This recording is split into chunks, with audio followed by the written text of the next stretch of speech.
Praise the lord. దేవునికి స్తోత్రం కలుగును గాక. రండి దేవుని యొక్క వాక్యాన్ని ధ్యానం చేద్దాం. గత వారంలో మనము జాగ్రత్త అనేటువంటి ఒక ప్రత్యేక అంశం మీద కొన్ని మాటలు మనము పరిశుద్ధ గ్రంథంలో నుంచి నేర్చుకోగలిగాం. పేతురు రాసినటువంటి రెండో పత్రిక మొదటి అధ్యాయంలో 10వ వచనంలో ఒక మాట వ్రాయబడి ఉంది. అందువలన సహోదరులారా, మీ పిలుపును ఏర్పాటును నిశ్చయం చేసుకొనుటకు మరి జాగ్రత్త పడుడి. ఈరోజు ఈ మాట ద్వారా దేవుడు మనతో మాట్లాడడానికి ఇష్టపడుతున్నాడు. అందువలన సహోదరులారా, మీ పిలుపును ఏర్పాటును నిశ్చయము చేసుకొనుటకు మరి జాగ్రత్త పడుడి. ఇది ఒక అద్భుతమైనటువంటి పిలుపు అండి. లోకములో అనేక రకాలైనటువంటి వేడుకలు, అనేకమైన కార్యాలు జరుగుతున్నప్పుడల్లా మనకి ఆహ్వానాన్ని మనకు అందిస్తూ ఉంటారు. వివిధ రకాలైనటువంటి ఆహ్వానాలు మనం గమనిస్తాం. పెళ్ళిళ్ళకి ఆహ్వానం ఉంది, వేడుకలకు ఆహ్వానం ఉంది. ఎక్కడైనా సభలు జరుగుతుంటే ఆహ్వానాన్ని ఇస్తారు. ఏదైనా ఒక రాజకీయ సభ జరుగుతుంటే రండి అని ఆహ్వానిస్తారు. నేను అంటున్నాను, ఇలాంటి లోకరీతిగా ఉన్నటువంటి ఆహ్వానాలు ఇచ్చేది కూడా ఆ వేడుక చేసుకునేటువంటి ఆ మనుష్యులే. అయితే ఇప్పుడు మనం ధ్యానించేది తండ్రి అయిన దేవుడిస్తున్నటువంటి ఆహ్వానం. ఇది మానవులందరికీ ఇస్తున్నాడు. ఎవరి ఆహ్వానాన్ని తీసుకుంటారో వారు ధన్యులు. ఈ ఆహ్వానం మీద ఒక అద్భుతమైనటువంటి అవగాహన మనకి రావాలి. ఇది లోకరీతిగా మనుషులు ఇస్తున్న ఆహ్వానం కాదు. ఆ ఆహ్వానానికి నువ్వు వెళ్ళినా వెళ్ళకపోయినా, నువ్వు వెళ్ళి అక్కడ ఏదైనా చదివించినా చదివించకపోయినా, అక్కడికి వెళ్ళి నువ్వు వాళ్ళు ఏర్పాటు చేసిన విందుని స్వీకరించినా స్వీకరించకపోయినా నో వరీస్. కానీ ఇక్కడ తండ్రి అయిన దేవుడిస్తున్న ఆహ్వానం వేరు. ఈ ఆహ్వానంలో నువ్వు అన్నీ చేయాలి, అన్నీ నువ్వు అనుభవించాలి. అందుకని అంటున్నాను, పౌలు భక్తుడు ఒక గొప్ప ఆహ్వానాన్ని పొందుకున్నారండి. స్టెఫను మరణాన్ని కనులారా చూసినటువంటి అతడు, స్టెఫను పలికిన మాటలను చెవులారా విన్నటువంటి అతడు, ఆ యేసుక్రీస్తు మారిని గురించి ఆలోచన చేస్తున్నప్పుడు, పోయిన వారం చెప్పాను కనుక మళ్ళీ జ్ఞాపకం చేస్తున్నాను, ఆ ఆలోచన అతని యొక్క జీవన విధానాన్ని మార్చేసింది. గుర్రం మీద వెళుతూ ఉండగా దమస్క మార్గంలో ఎప్పుడైతే అతడు క్రింద పడతాడో, ప్రభువా నీవెవడు అంటాడు. అదొక టైప్ ఆఫ్ ఇన్విటేషన్ దేవుడు సౌలుకి ఇచ్చాడండి. ఆ ఇన్విటేషన్ని అతడు నెగ్లెక్ట్గా తీసుకోలే, సీరియస్గానే తీసుకున్నాడు. ఎప్పుడైతే ఆయన అడుగుతాడో, నేనెవరంటే నీవు హింసించుతున్న ఆ క్రీస్తుని అని, అక్కడి నుంచి సౌలు జీవితం అద్భుతంగా మార్చబడింది. అందుకని అతను అంటాడు, కొరింథీయులకు 2 పత్రికలు రాస్తారు. అందులో మొదటి పత్రికలో 1వ అధ్యాయంలో 9వ వచనంలో, మన ప్రభువైన యేసుక్రీస్తును తన కుమారుని సహవాసమునకు మిమ్మును పిలిచిన దేవుడు నమ్మదగిన వాడండి. ఇది మనుషుల యొక్క పిలుపు కాదు. మనుషుల పిలుపు అయితే వేరుగా ఉంటుంది. వాళ్ళు కొంత అవకాశం ఇస్తారు, తర్వాత అవకాశం ఇవ్వకపోవచ్చు. నేను ప్రభువులోకి వచ్చిన తర్వాత ఒక సంస్థతో కలిసి పనిచేసే అవకాశం, భాగ్యం నాకు దొరికింది. సరే, మొత్తానికి ఆ సంస్థతో కొన్ని సంవత్సరాలు కలిసి పనిచేశా. ఆ తర్వాత దేవుడు ఇంకా నన్ను ఆయా స్థలాలకు వెళ్ళమని, ఇంకా లోకంలో అనేక స్థలాలలో దేవుని యొక్క సువార్త చేయడానికి అవకాశం కల్పించడం మొదలుపెట్టినప్పుడు, ఆ సంస్థలో వాళ్ళు దానిని కొంచెం ఇబ్బందిగా ఫీల్ అయ్యారు. మన సంస్థలో ఉండి మన ఆలోచన కాకుండా, మన అనుమతి లేకుండా ఇతడు వెళ్ళిపోతున్నాడని ఒకరోజు నన్ను పిలిచి, మీరు అలా వెళ్ళకూడదు, మీరు మాతో ఉన్నారు కనుక మీరు మా అనుమతితోనే వెళ్ళాలి అని వాళ్ళు నన్ను రిస్ట్రిక్ట్ చేశారు. సంస్థలో ఉన్నాము అంటే సంస్థకు కొన్ని సిద్ధాంతాలు ఉంటాయి, నియమాలు ఉంటాయి, వాటిని కూడా గౌరవించాలి కనుక నేను కూడా ఎదురు చెప్పలే, కలిసే పని చేస్తున్నాను. వాళ్ళు నన్ను వెళ్ళొద్దన్నప్పుడు ఆగిపోయాను.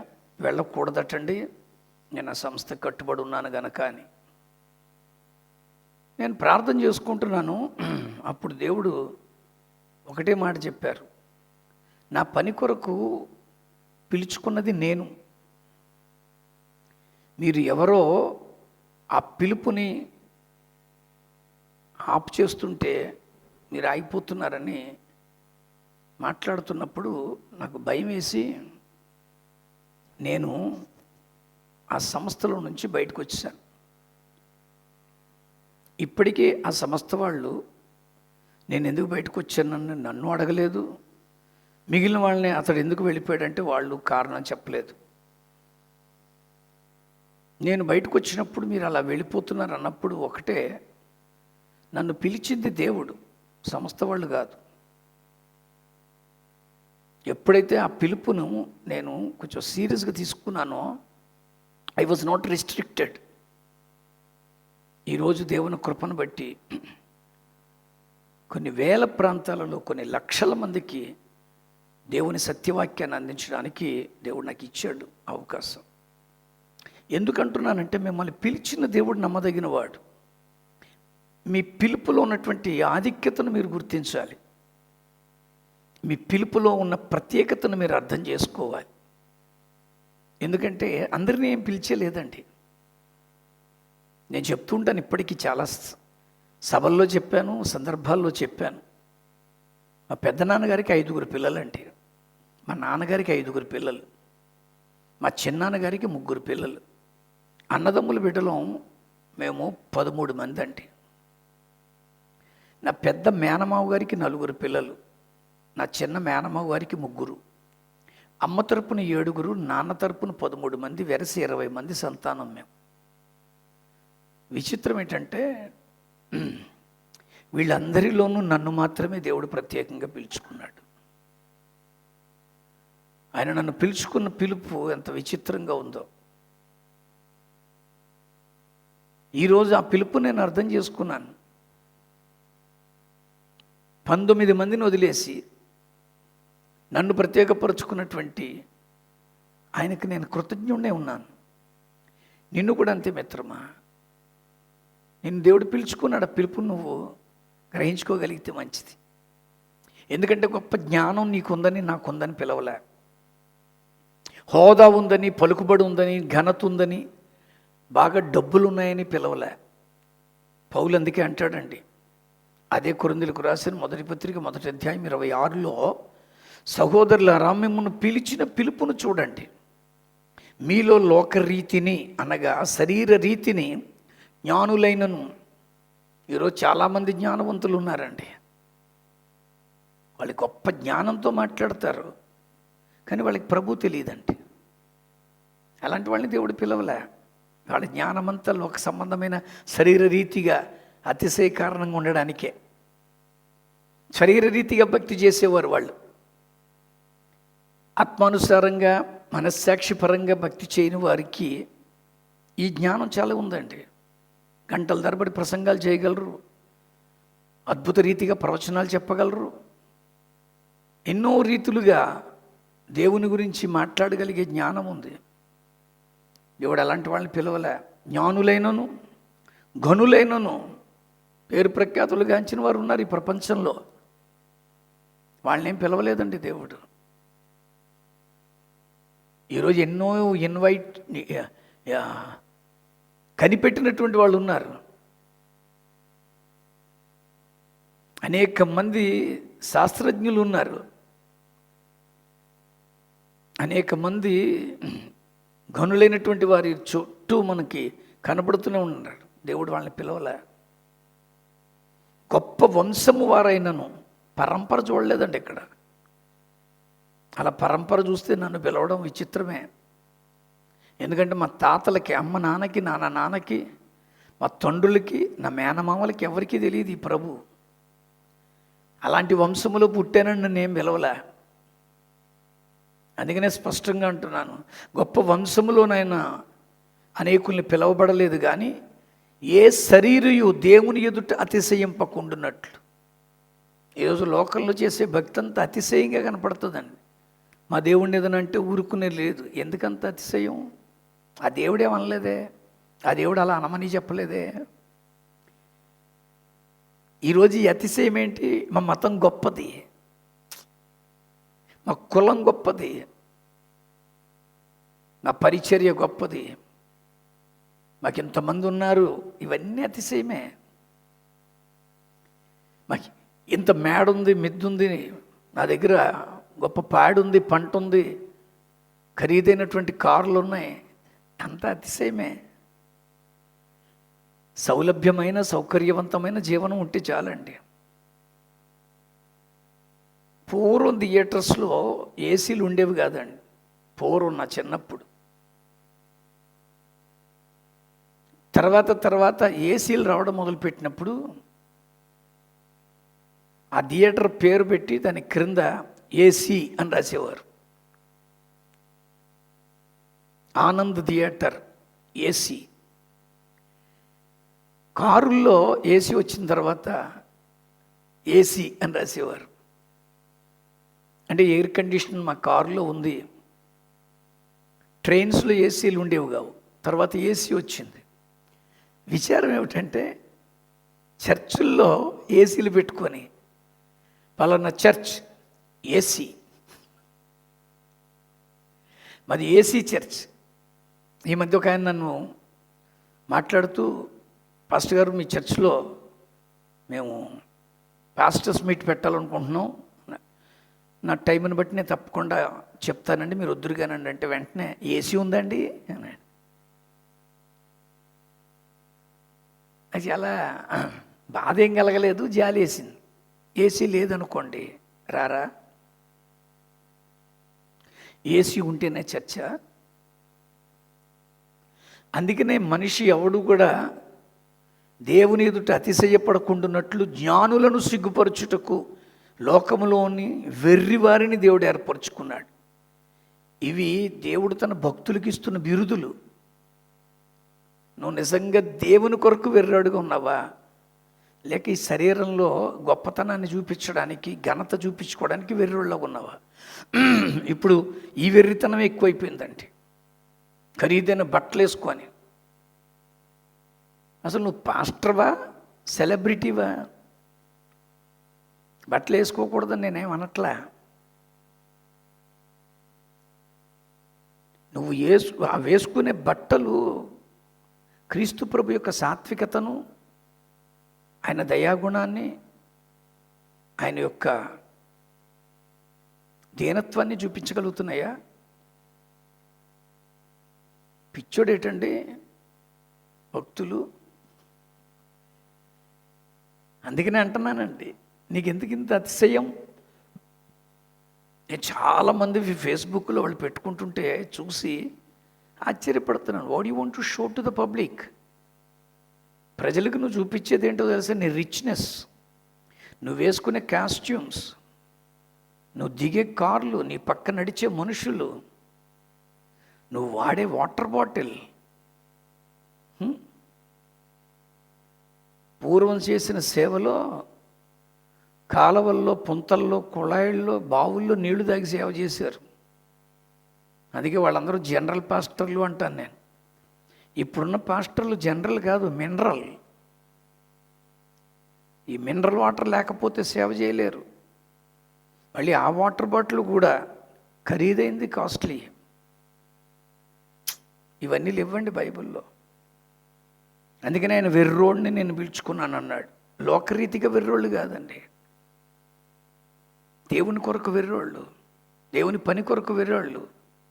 నాకు తెలిసిన ఒక మంచి దైవజనుడు, ఆయన వేదికెక్కి మైక్ ఇచ్చిన వెంటనే చెప్పే మాట ఏంటో తెలుసా? I am crazy about my Jesus of Nazareth అంటాడండి. నేను వెర్రోడిని నా ప్రభు కొరకు అంటాడు ఆయన. అందుకని ఆయన వెర్రోళ్ళని పిలుచుకున్నాడు. బలవంతులైన వారిని సిగ్గుపరచుటకు లోకములు బలహీనులైన వారిని దేవుడు ఏర్పరచుకున్నాడు. ఈరోజు వెర్రోళ్ళు అంటున్నాడు, బలహీనులు అంటున్నాడు. ఎన్నికైన వారిని వ్యర్థం చేయుటకు లోకంలో నీచులైన వారిని. ఇవేం పేర్లండి, ఇవేం టైటిల్స్ అండి? వెర్రోళ్ళంట, బలహీనులంట, నీచులంట, తృణీకరింపబడిన వారు, ఎన్నిక లేని వారు.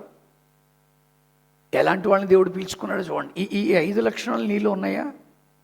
పిలువబడిన నీకు రావాల్సినవి ఇవి. నువ్వు లోకానికి నీచంగా కనపడుతున్నావా? వీళ్ళ మతంలో కలిసిపోయాడు నిన్ను ఎవడా అనగలుగుతున్నాడా? ఆయన వదిలేండిరా అని అనిపించుకోగలుగుతున్నావా? ఒరే ఆయన పిలవకండి, ఆడు ఎన్నిక లేనోడు నన్ను అనిపించుకోగలుగుతున్నావా? ఆడు బలహీనుడురా, మనం బలవంతులంరా అని నిన్ను అంటున్నప్పుడు నువ్వు అనిపించుకోగలుగుతున్నావా? ఆడు ఎర్రోడు, ఆ దేవుణ్ణి నమ్ముకొని అలాగైపోయాడు అని అనిపించుకోగలుగుతున్నావా? ఈ 5 అనిపించుకో. నువ్వు అనిపించుకునేవేంటో తెలుసా? ఆడు డబ్బు ఉన్నాడురా, ఆడు మహా గొప్పోడురా, వాడు వచ్చాడంటే కారు దిగాడంటే పువ్వులు చల్లాలరా, వాడికి ఈ వేదిక ఎక్కాడంటే ఇంకెవ్వరు ఉండకూడదు, వాడు మాత్రమే కనపడాలి. అసలు ఏమనిపించుకోవడానికి దేవుడు పిలిచాడు, ఏర్పరచుకున్నాడు? నిన్ను ఎందుకు పిలిచాడు? ఇవన్నీ అనిపించుకునే సేవకులు ధన్యులండి. వెర్రోడని అనిపించుకోగలవా? బలహీనుడని అనిపించుకోగలవా? నేను బలహీనుడినే. నా ఏమి ఘనులైనటువంటి వారితో నాకు ఏం లింకులు లేవండి. నాకేం బలం లేదండి, నా దేవుడు తప్ప. ఈ లోకరీతిగా నేను బలహీనుడినే. 3వదిగా నీచమైన వాడినే. నా దేవుడి దృష్టికి నేను గొప్పవాడినండి. లోకానికి నేను నీచుడిని. ఈ లోకంలో నేను తృణీకరింపబడిన వాడిని. మా చుట్టాలు కానీ మా వాళ్ళు ఎవరో వాళ్ళు చేసుకునే వేడుకలకు కూడా నన్ను పిలవరండి. నా సొంత అన్నయ్య కూతురు పెళ్ళికి నన్ను పిలవలే. తృణీకరింపబడ్డాం. ఎన్నిక లేనోడు ఈడు. ఏ వర్రీ లేదండి, నో వర్రీస్. ఎందుకంటే దేవుడు ఏర్పరచుకున్నాడు. అయితే ఆయన మూలంగా మనం క్రీస్తులో ఉన్నాం. ఈరోజు ఆ క్రీస్తు నాకు 6 అవుతాడు. ఆ క్రీస్తు ఏమయ్యాడో తెలుసా? నాకు జ్ఞానం. ఆ క్రీస్తు నాకు శక్తి. ఆ క్రీస్తు నాకు అతిశయించడానికి కారణమైనటువంటి నీతి. ఆ క్రీస్తు నాకు పరిశుద్ధత. ఆ క్రీస్తు నాకు విమోచన. ఆ క్రీస్తు నాకు వివేకము. ఇది నాకు క్రీస్తు. అంతే తప్ప ఆ క్రీస్తు నాకు 5 ఎకరాల స్థలం, ఆ క్రీస్తు నాకు ఇల్లంతా వేసి, ఆ క్రీస్తు నాకు రోల్స్ రాయ్స్ కారు, ఆ క్రీస్తు నాకు పరిపూర్ణమైనటువంటి ఆరోగ్యం, ఇవి కాదు క్రీస్తు మనకు అవ్వాల్సింది. ఈ 6 అవ్వాలి. 1, ఆయన నీకు శక్తి అయి ఉండాలి. ఏ పరిస్థితినైనా తట్టుకోగలవా? ఎలాంటి స్థితిలోనైనా జయించగలవా? 2వది జ్ఞానం, విజ్డమ్ అండి. క్రీస్తు అంటే పవర్, జ్ఞానం, విజ్డమ్. 3వదిగా ఆయన మనకి నీతి అండి, రైచియస్నెస్. ఈరోజు నీలో నీతి ఉందా? అది నీకు క్రీస్తు అయి ఉంటే చాలు. 4వదిగా ఏమన్నాడో తెలుసా అండి? పరిశుద్ధత, హోలీనెస్. 5వదిగా రిడెంప్షన్, విమోచన, రెడీమర్. 6వదిగా విజ్డమ్, వివేకం, అండర్స్టాండింగ్ అని ఉంటుందండి. ఈరోజు ఈ 6 నీకు క్రీస్తు అయితే చాలు. నీకు ఈరోజు క్రీస్తు ఎందుకంటే నా ద్వారా దేవుడు అద్భుతాలు చేస్తున్నాడు, కింద పడగొట్టేస్తున్నాడు, ప్రవచనాలు చెప్పిస్తున్నాడు, అనేక మంది స్వస్థత పొందుతున్నారు. ఇవన్నీ నువ్వు చేసేది కాదు, ఆయన చేసుకునేది. అక్కడ అది అవసరమైతే అది చేసుకుంటాడండి. అన్ని చోట్ల అలాగే జరగాలని లేదు. కానీ ఈరోజు నీకు క్రీస్తు ఏమై ఉన్నాడు? ఆ పిలుపునకు నువ్వు తగినట్టుగా ఉంటే ఆ పిలుపు నిన్ను బలపరుస్తుంది మిత్రమా. ఆ పిలుపులో ఎంత ఆలోచన ఉందో తెలుసా? నిన్ను పిలుచుకున్న దేవుడు నీకోసం గొప్ప బహుమానం ఇవ్వడానికి సిద్ధంగా ఉన్నాడు. నేను ఒక 7 విషయాలు చెప్పి ముగిస్తాను. 1, పిలుపును అర్థం చేసుకో. గుర్రం మీద నుంచి పడగొట్టిన వెంటనే పౌలు సీరియస్ అయిపోలేదు. ఎవడరా నువ్వు, నన్ను పడగొట్టడానికి నువ్వెవడో నన్నలా, ఎందుకు పడ్డానని అర్థం చేసుకున్నాడంటే, నీ పిలుపును అర్థం చేసుకో. నేను అదే అర్థం చేసుకున్నానండి. ఎంతమంది మా ఇంట్లో ఉండగా ఒక అరవ బ్రాహ్మణ కుటుంబంలో పుట్టాను నేను. అలాంటిది నన్ను పిలుచుకోవడం ఏంటి? అర్థం చేసుకున్నానండి. నా వల్ల ఏదో దేవునికి మహిమ రావాలి, నా జీవన విధానంలో నా భక్తి ద్వారా, నా ప్రవర్తన ద్వారా నా దేవునికి మహిమ రావాలి. అందుకే నిన్ను పిలుచుకున్నాడు. ఒకటి, నువ్వు అర్థం చేసుకో. రెండవదిగా, హృదయపూర్వకంగా ఆ పిలుపును, ఆహ్వానాన్ని నువ్వు స్వీకరించు. నిన్ను పిలుచుకున్నాడండి ఆయన. హృదయపూర్వకంగా తీసుకో ఇన్విటేషన్. అక్కడ పెట్టేసి వెళ్ళండి, ఏమండి వెళ్దామండి, వెళ్ళక్కర్లేదులే అని నువ్వు లోకరీతిగా ఉన్న ఇన్విటేషన్స్ని పక్కన పెట్టేసినట్టు దీన్ని పెట్టేకు. నేను హృదయపూర్వకంగా తీసుకో. నేను అందుకనే అంటానండి, నేను తలాంతులు అనే పదం ఉపయోగించను.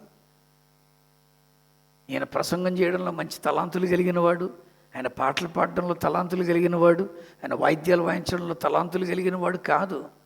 They are gift of God. అది దేవుడిచ్చినటువంటి వరం. ఈరోజు ఇంతమంది గొప్ప గొప్ప గాయకులు ప్రభువుని స్తుతిస్తున్నారండి. వారి పాటలు ఎంతోమందికి సాంత్వన, నెమ్మది, ధైర్యాన్ని పుట్టిస్తున్నాయి. అది దేవుడు వాళ్ళకి ఇచ్చిన గిఫ్ట్. అనేక మంది వాయిద్యాల సహకరించి అద్భుతంగా దేవుని యొక్క మహిమను చూపించగలుగుతున్నారు. అది దేవుడు వాళ్ళకి ఇచ్చిన గిఫ్ట్. అందుకనే అంటాడండి ఆ మాట, ఆత్మ ఒక్కడే ఆయన తన వరాన్ని ఇస్తున్నాడండి. కొంతమంది ప్రవచనాలు చెప్పగలుగుతున్నారు, అద్భుతాలు చేయగలుగుతున్నారు, సూచక్రియలు, భాషలకు అర్థం, భాషలు, ఇవన్నీ కూడా వరముగా చిత్రీకరించబడ్డాయి బైబిల్లో. వరము, it's a great gift of God. All these gifts are granted by only spirit. అందుకనే నేను అంటున్నాను, నువ్వు హృదయపూర్వకంగా దాన్ని తీసుకో. ఒక పాటలు రాసి ఆయన పాటల పుస్తకానికి వెనక ఒక మంచి మాట రాశారు వాళ్ళు. ఇది నా వృత్తి కాదు, పాటలు పాడడం, పాటలు రాయడం నా అనుదిన కార్యక్రమం కాదు. ఆయన కూర్చోబెట్టి చెప్పినప్పుడు చేస్తున్నాను, ఆయన అవకాశం ఇచ్చినప్పుడు పాడుతున్నాను. హృదయపూర్వకంగా తీసుకో నీ పిలుపుని. ఒకటి, నువ్వు అర్థం చేసుకో. రెండు, హృదయపూర్వకంగా తీసుకో. మూడవది, నీకు ఇచ్చిన పిలుపుని గౌరవంగా చూసుకో. నిన్ను అక్కడికి పిలిచారు అంటే ఆ గౌరవాన్ని కాపాడుకో. ఆ పిలుపులో నీకు చాలా గౌరవం ఉందండి. అక్కడికి వెళ్ళి నువ్వు చెత్త కూర పనులు చేసి, నన్ను అమెరికా పిలిచారు, ఇప్పుడు కూడా నాకు అమెరికా వెళ్ళడానికి కొంతమంది ఇన్విటేషన్ ఇచ్చారు, మీరు ఎప్పుడు వస్తున్నారండి అని. ఆ ఇన్విటేషన్ అక్కడికి వెళ్ళినప్పుడు నేను చాలా జాగ్రత్తగా గౌరవంగా చూసుకోవాలి. అక్కడికి వెళ్ళి నేను ఏదైనా పనికిమాలిన తిక్క వేషాలు వేసాను అనుకోండి, నా పిలుపుని నేను పాడు చేసుకున్నట్టే. ఆ ఇన్వైట్ చేసిన వాళ్ళు ఎందుకురా ఇతన్ని పిలిచామో అని అనిపించుకోకూడదు. 3 విషయాలు చెప్తున్నాను. ఒకటి, అర్థం చేసుకో. 2, హృదయపూర్వకంగా స్వీకరించు. 3వది, నీ పిలుపుని గౌరవంగా చూడు. 4వదిగా, ఆ పిలుపుని ఎప్పటికప్పుడు గుర్తు చేసుకో. ఎప్పటికప్పుడు రిమెంబర్ దాట్. ఆ గుర్తు చేసుకుంటూనే ఉండాలి. వెనకున్న వాటిని మరచి ముందున్న వాటి కొరకే వేగిరపడుచు దేవుని ఉన్నతమైన పిలుపునకు కలుగు బహుమానమును పొందవలనని గురి యొద్దకే పరిగెడుతున్నానన్న పౌలు గుర్తు చేసుకుంటూనే ఉన్నాడు. నన్ను పిలిచింది ఎవరు అనుకుంటున్నావు? దేవుడు. ఈ లోకరీతిగా మీ ఎమ్మెల్యే గారు, ఎంపీ గారు మిమ్మల్ని రమ్మని ఫోన్ చేస్తే మొత్తం టంకేసేస్తాం. ఆయనే పిలిచాడు మమ్మల్ని. మీ దైవజనుడు ఒకవేళ మీరు అనుకునే పెద్ద గొప్ప దైవజనుడు మీకు ఫోన్ చేసి నాన్న నువ్వు రా అన్నాడు అనుకోండి, ఆయన మమ్మల్ని పిలిచేశారని సెల్ఫీలు తీసుకొని అప్లోడ్ చేసుకొని. నేనంటున్నాను, ఈ పిలుపులన్నీ 1 సంవత్సరం ఉంటే 1 సంవత్సరం ఉండకపోవచ్చు. ఒక్కొక్కసారి నేను పిలవచ్చు, పిలవకపోవచ్చు. కానీ నిరంతరము నువ్వు తనతో ఉండాలని పిలిచిన ఆ దేవుని పిలుపు శ్రేష్టమైంది. అందుకనే అంటున్నాను నేను, నువ్వు దాన్ని ఎప్పటికప్పుడు గుర్తు చేసుకో. నన్ను పిలిచింది దేవుడు. 5వ విషయం చెప్తున్నా, అలా గుర్తు చేసుకుంటూ దానికి తగినటువంటి సిద్ధపాటు వస్త్రధారణలో కనబడాలి. నిన్న ఒక ఫంక్షన్కి పిలిచారంటే దానికి తగినట్టుగా సిద్ధపడి వెళ్తావు. పెళ్ళికి వెళ్ళేటప్పుడు ఒక వస్త్రాలు వేసుకుంటావు. ఎవరైనా చచ్చిపోయిన వాళ్ళని పరామర్శించడానికి వెళ్తే ఒక వస్త్రం వేస్తావు. హాస్పిటల్లో ఉన్న వాళ్ళని చూడడానికి వెళ్ళినప్పుడు పెళ్ళికి తయారైనట్టుగా తయారయ్యి వెళ్ళవు. నేను అంటున్నాను, వీటికే నీకు ఎంత ఆహార్యంలో ఇన్ని మార్పులు అయితే తండ్రి దగ్గరికి వెళుతున్నావు. అలాంటి ఒక శ్రేష్టమైన పిలుపు ఇచ్చినప్పుడు నీ వస్త్రాలు ఎలా ఉన్నాయి? అందుకనే పేతురు లాంటి వాడు వస్త్రము లేనందున అని ఉందండి. వస్త్రము లేనందున అంటే లిటరల్గా నేకెడ్గా చేపలు పడుతున్నాడని అర్థం కాదు. కప్పుకోవాల్సిన వస్త్రాలు లేవు. అందుకని అంటున్నాను, తగిన వస్త్రధారణ. ఆరోది ఏమంటున్నానంటే, ఏ సమయంలోనైనా నువ్వు సిద్ధపడాలి. అన్నీ వదులుకొని వెళ్ళిపోవాలి. సడన్గా నేను దేవుడు పిలిచాడు అనుకో, వెళ్ళిపోవాలి. ఈ లోకరీతిగా ఉన్న పిలుపు, పరలోకానికి ఉన్న పిలుపు, రెండిటికి కూడా చాలా విలువ ఇవ్వాలి. ఇక్కడ నిన్ను పిలుచుకున్న దేవుడు ఆ పరలోక ఆహ్వానం ఇక్కడ ఇచ్చాడు. ఒకరోజు పరలోకానికి నేను పిలుస్తాడు. నరులారా తిరిగి రండి అంటాడు. ఏ సమయంలోనైనా ఇస్తాడు. నువ్వు సిద్ధంగా ఉండాలి. 7వదిగా ఎందుకు నిన్ను పిలిచాడంటే, తన స్థానంలో నిన్ను కూర్చోబెట్టుకోవాలని, తనతో పాటు నువ్వు ఉండాలని. అందుకని అంటున్నాను, ప్రకటన గ్రంథం 3వ అధ్యాయంలో 20వ వచనంలో ఆయన పిలుస్తున్నాడు. ఇదిగో నేను తలుపు దగ్గర నిలబడి తడుతున్నాను. ఎవడైనా నా స్వరం విని తలుపులు తీస్తే నేను అతనితో వచ్చి, అతను నేను నాతో కూడా అతడు భోజనం చేస్తారు.